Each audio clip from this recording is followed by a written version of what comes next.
So I mentioned earlier that 2 times in my career, people have come to me and asked me to do the impossible, and I'll share the story of one of those times, and it relates back to my strengths. So a client came to me and said that they had an impossible team. The team was more than dysfunctional. They had gone from being disagreeable with each other to not being able to be in the same room together to actually having physical altercations on the team. Small team, maybe 6 people. And they said, we've brought in psychologists, we've brought in coaches, we've done disciplinary action, we've done all sorts of things. So we don't think it can be fixed, but see if you can fix it. So I go in as a coach, and my role is to kind of figure out what is behind kind of the undercurrent that's going on. And so that's what I did.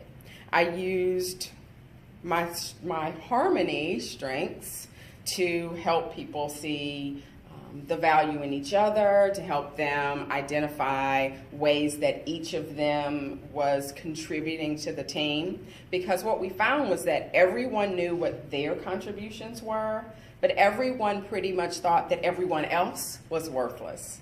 So we could put some things in place to help them see the important work that others are doing and what their value was. And I used my relator strengths to help them relate to each other, open up conversations with each other. I use my learner strength to sit down with them and just be quiet and listen in their team meetings, in their interactions, so that I could get a better idea of what they're doing really well and things that are really tearing their team apart.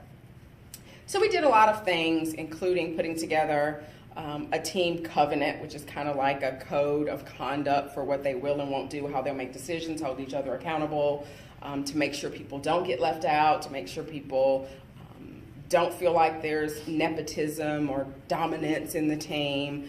We put together cross-functional training and role sharing, so they do get to see that the others are doing valuable work and contributing things. We even put together Contribution Thursdays where people kind of get to brag about what they're doing. You get one brag on yourself and one brag on someone else, so it kind of forces you to look at what other people are doing as well. And they took the strength finders, so they were more aware of their own strengths and the strengths of others. Well, all of that took several months, and it was working, so that was good. And then the manager of that team, Bob Johnson, it's a real name. No names are being protected to protect the innocent. So Bob found out that he had cancer and needed to be out for a couple of months for surgery and recovery. So this is where the team is going to be unsupervised for 2 months at least. Bob's worried about it. The team's worried about it. I'm frankly worried about it too.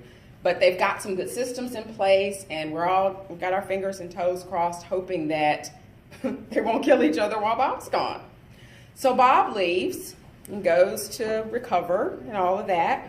And while he's gone, the team steps up and steps in. They help each other. They take on kind of crucial parts of Bob's role that they need to do. They collaborate. They solve problems together. So they kept moving forward with the momentum that they had gained.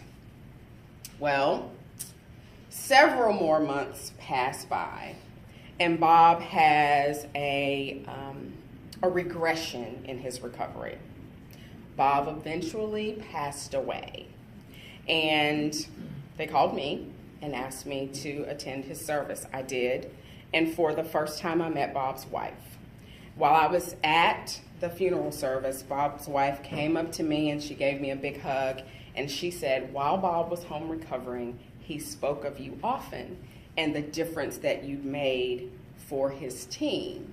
She said, even though he didn't make it, his team is going to make it because of some of the things that you helped them to implement.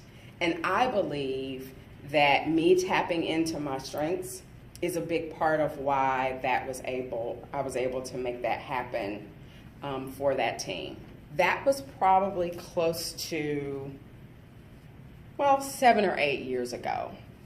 Last year, one of the members of the team retired and invited me to her retirement party. In her retirement speech, she talked about the difference that coaching experience had made, not only in that experience with the team, but the rest of her career.